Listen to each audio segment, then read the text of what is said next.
Bonjour à toutes, je suis Réjeanne Salé, je suis socio-esthéticienne. La thématique de cette vidéo portera aujourd'hui sur le maquillage. On se maquille pour des raisons personnelles, professionnelles, sociales. L'intensité du maquillage va varier en fonction de l'événement pour lequel vous vous maquillez et en fonction aussi de ses habitudes. La première étape est de mettre une crème comme base de maquillage pour, alors, en fonction de la crème que vous avez choisie, soit hydrater, soit nourrir la peau, et pour protéger aussi la peau du maquillage. Il faut faire des mouvements vers l'extérieur et vers le haut. C'est à la fois un massage, donc ça fait énormément de bien à la peau, ça stimule la circulation sanguine et ça vous procure aussi du bien-être. Une fois qu'on a appliqué la crème, on va passer à l'étape correcteur. Donc, il y a différentes mouvances. La première, c'est est-ce que j'applique le correcteur avant le fond de teint ou le fond de teint avant le correcteur. Pour ma part, j'aurais tendance à appliquer d'abord un fond de teint qui permet d'unifier le teint et ensuite les correcteurs qui va permettre du coup de retoucher certaines zones qui ont besoin à votre avis. Et ensuite, on mettra la poudre. Le soleil arrive, les beaux jours arrivent, la peau va transpirer.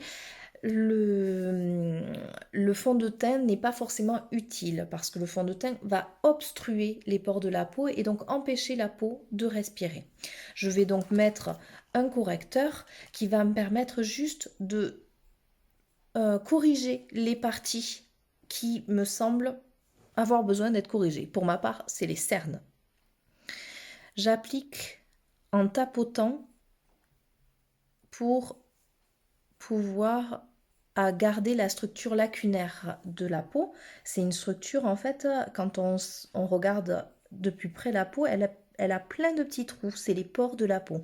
Si on fait un lissé, on va étaler le correcteur et donc on va tracer des lignes et donc ça ne fera plus naturel.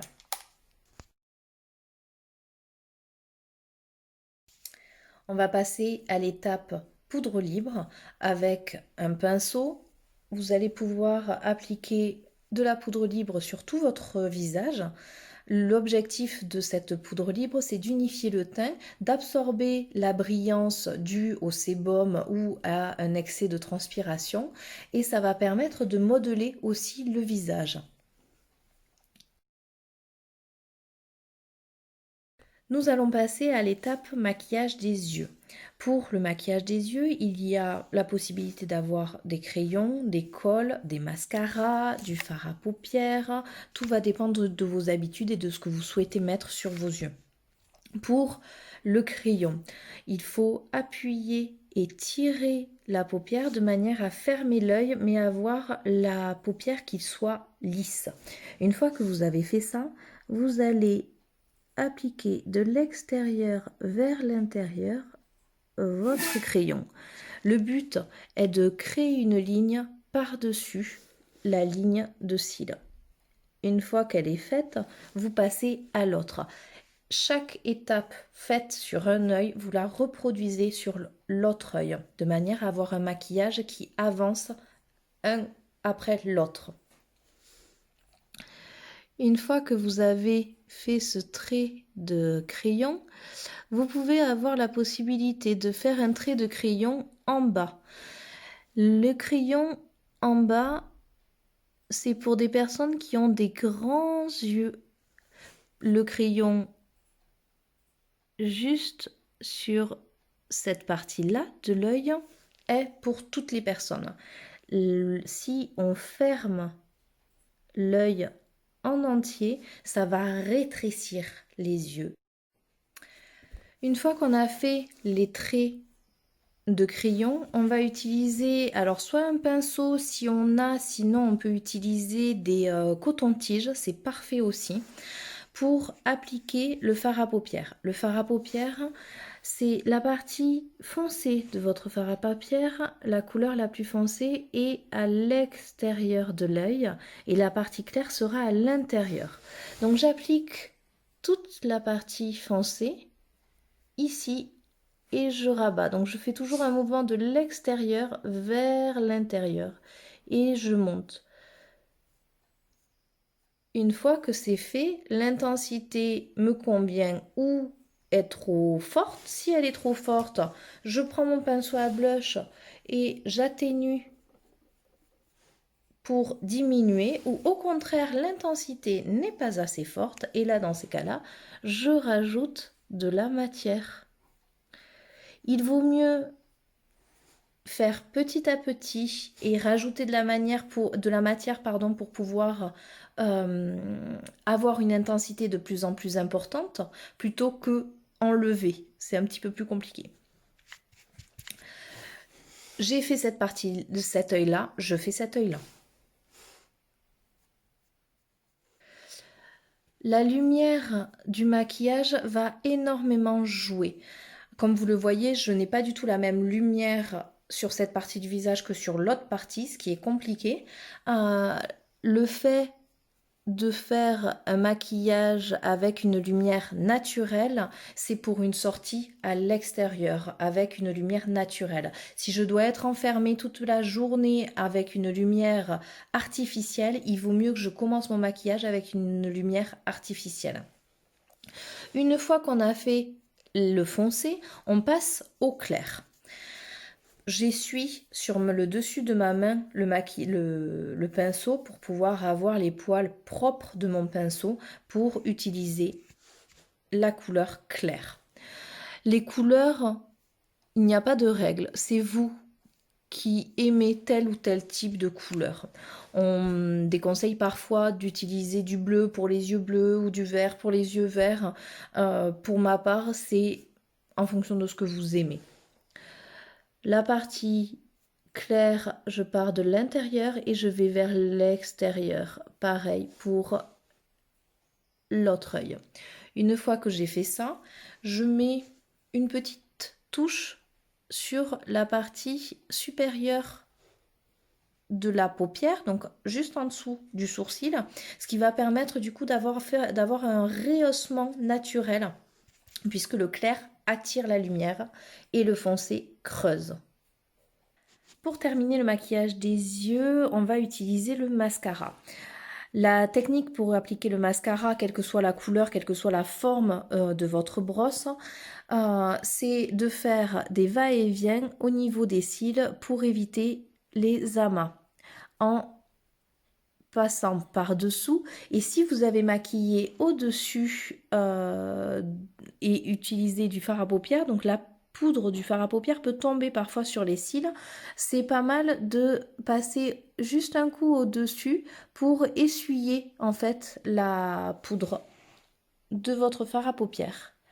Et on va terminer le maquillage des yeux avec le mascara.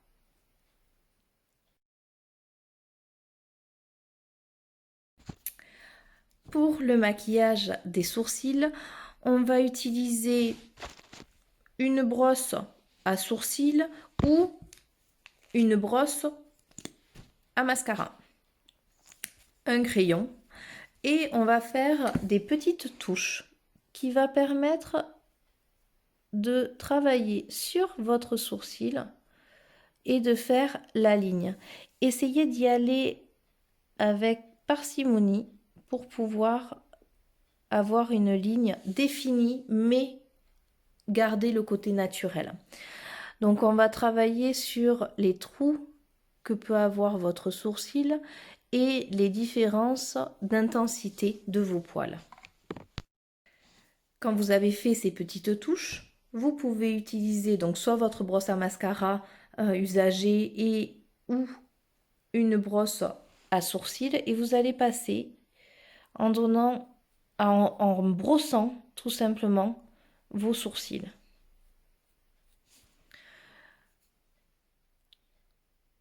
Le but du maquillage est un maquillage qui est discret et qui ne se voit pas pour les bases et les sourcils en font partie.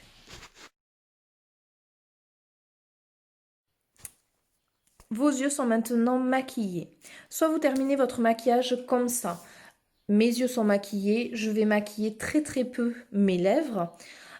Soit mes yeux ne sont pas maquillés, il y a juste du mascara et dans ces cas-là, je peux insister sur mes lèvres. Pour le maquillage des lèvres, il existe plein de possibilités. Soit vous mettez un correcteur pour fixer votre rouge à lèvres et que votre rouge à lèvres dure plus longtemps. Le crayon permet de redessiner la ligne des lèvres, mais aussi peut être utilisé en rouge à lèvres. La tenue du crayon est plus longue au cours de la journée. Pour utiliser le crayon, vous allez avoir une sorte de petit bourrelet entre la lèvre et le dessus. Ce petit bourrelet est de la couleur de votre peau. Ce petit bourrelet va permettre du coup soit d'agrandir ou de modifier la forme de vos lèvres. Vous pouvez le maquiller ou non, à votre choix. Pour dessiner au crayon le contour des lèvres, on commence par le dessus. On fait la croix et un trait en dessous. J'ai tendance à pas aller jusqu'à la fin des commissures labiales pour un effet plus discret.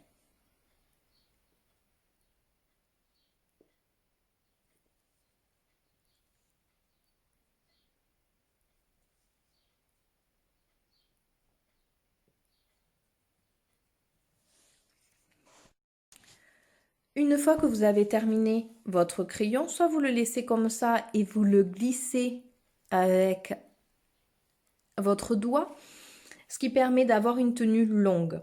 Soit vous utilisez votre rouge à lèvres en lissé ou en tapoté.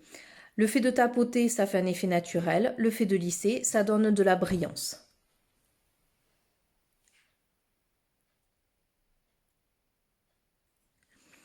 Pareil, la commissure labiale à éviter pour un effet plus naturel et ça permet du coup de mettre en avant votre lèvre et le milieu de votre lèvre.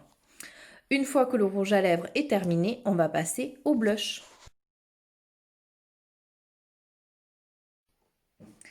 Pour appliquer le blush, réutilisez votre pinceau de poudre libre.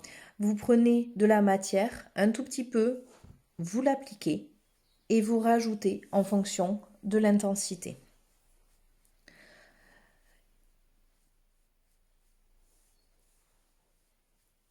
Cela va rehausser vos joues et va apporter de la lumière et un effet bonne mine. J'espère que cette vidéo vous a plu. À très bientôt. Au revoir.